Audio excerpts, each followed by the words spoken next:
Hi, this is Steve Rothstein from Rothstein Model Trains. Our latest video, latest unboxing. We've got a couple of trains for you today, two N-scale locomotives.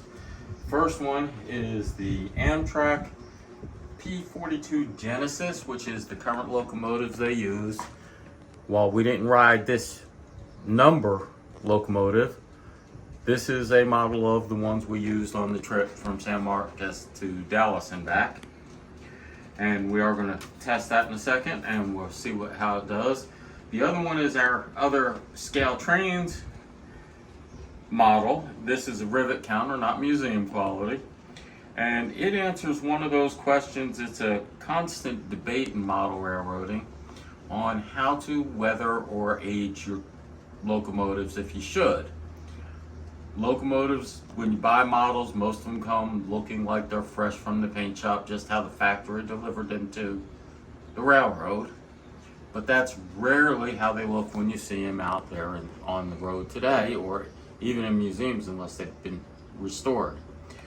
They tend to get beat up by the weather, the paint gets faded, they may have had accidents or scratches, graffiti, so on. And a common question in model railroading is, should I model a town or the railroads in it when I model them? Should I age them or make everything look brand new? Brand new, of course, is not realistic for what you'll see on the street. Aging them is a technique in and of itself. It's normally called weathering, and it requires an artist skill, which rules me out from doing it. But then there are companies like Scaletrains who answered the question by giving you the locomotive kind of pre-aged, and that's what this one is. This is a Dash-9, right? I think that's what I said we ordered was the Dash-9. And you can see, maybe if I get it out of the box correctly, we can see how they kind of weathered it for you. The red of the locomotive has faded, so it's in a pink coloring. This is actually a specific car that they had and a specific locomotive they had. It was originally an ATSF in what's called war bonnet paint with the red angle like that. It's got the orange patch that the Burlington Northern Santa Fe BNSF put on it. And it's now, if you see right here in the lettering, it even says BNSF. And it's kind of patchy and the paint isn't even, and it's looking more like it really would when you see it going down the road. To give credit to it, Scaletrains makes two different car numbers, locomotive numbers, with two different weathered, faded paint schemes on it. We decided to try it, so I have one that looks like that, and we can decide whether we're going to weather some of the others. Chris has talked about buying some graffiti decals to put on some of the freight cars to make them look more realistic, and we may do that with some of these. I don't mind the new look, but I am not 100% dedicated to that much realism in my modeling. The rest of this is detailed fairly nicely. It's what I would expect out of scale models, what I've come to expect out of them. With you can see the individually applied parts down here on the pilot, and the handrails are actually painted here, the yellow, and you can see where it crosses from yellow to the steel gray. Looks good, and I bet it runs real well. So this is the test. You can see that the headlight works. That bell is nice and clear.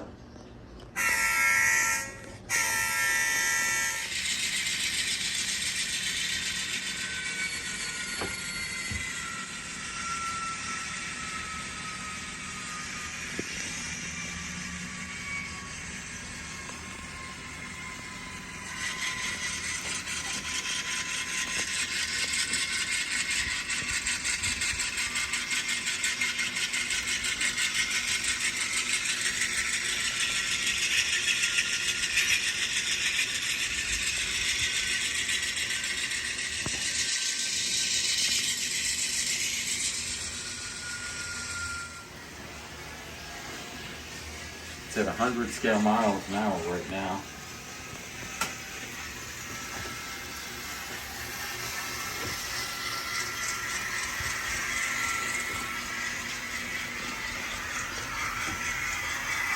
Right now I have it going full throttle all the way around the track for a full lap so I can get an idea of what speed it will do so that I can match the speed up on other locomotives so you can put it in consist.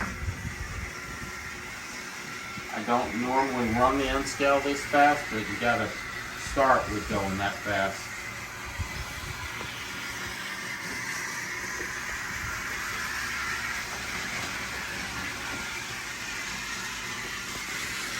And as she comes down the home stretch,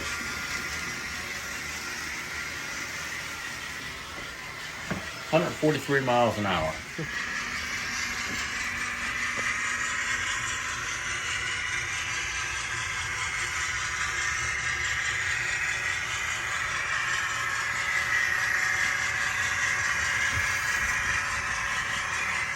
Okay, so the other locomotive we do is the Kato or Kato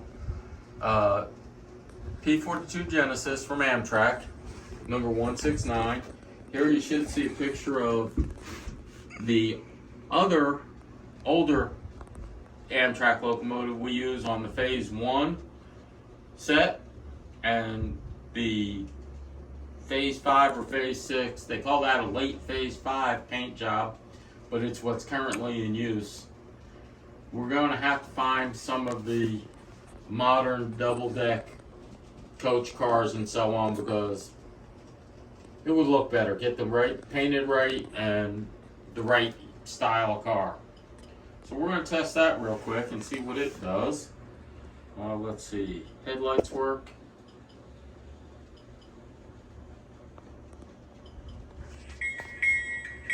Bell. And yes, we do order these from, have the hobby shop order them with the sound already installed, the DCC and sound.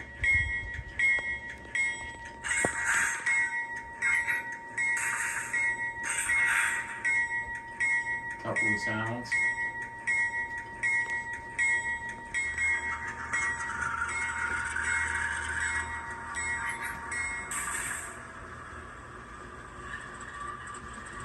So let's start it forward a little bit.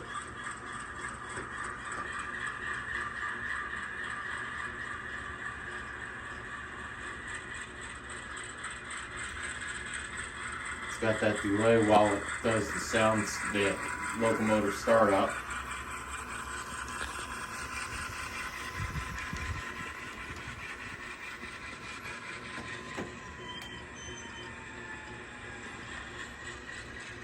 Reverse.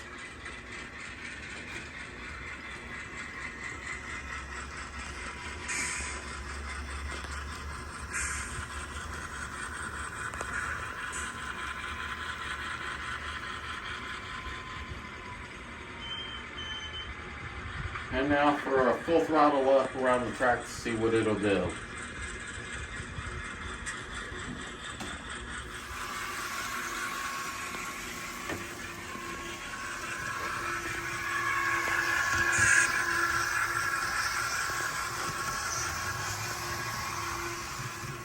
And this is again that full lap so I can see what it's programmed at from the factory with top speed. So I know how to adjust it. I think I've mentioned before I like to set all my passenger train locomotives to go 120 miles an hour scale speed and all my freight train to go 100 miles an hour scale speed so that I can mix and match the locomotives as I need to for unusual consists.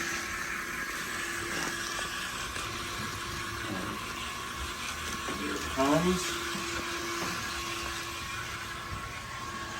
124 miles an hour.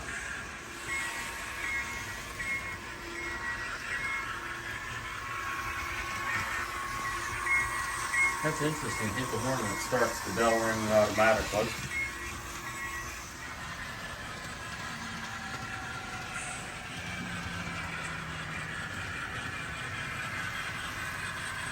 50% throttle on this right now. It's a little more realistic speed. As they're going through towns, they probably slow down and don't do their top speed like that.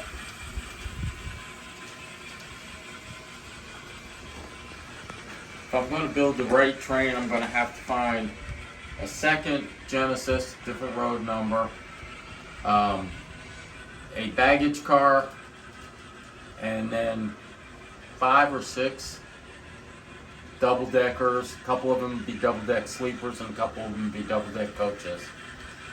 That would match what I see going on the railroad through my town, through Luling, Texas. 6 days a week. We get one train each direction 6 days a week from Amtrak. So. And that concludes all the locomotives that have come in that we've ordered. Got a few more on order. Going to probably order a couple more still. Some of the new Broadway Limited steam locomotives look real interesting. They're putting more smoke units in end scale. And I'm going to order one that should be here in December, that they're actually making a cast body instead of plastic molded shells, which sounds really, really good to me. The one review I've seen on it commented on its weight, which helps it have better pulling power. So we're going to see what they've got, order a couple more. Probably be ordering more diesels from Scaletrains in the near future. Probably won't go museum quality, but rivet counter for sure. They make a great locomotive. Both of those companies and Kato make good locomotives. I've been satisfied with all the locomotives I've got, or with the customer service I've gotten from them when there was a problem. Can't recommend those 3 companies more than I do now, especially going through Dibble's Hobbies, where they take care of a lot of the interaction between me and the manufacturer. Good group down there. So that's what we've got now. Thank you. Have a nice day.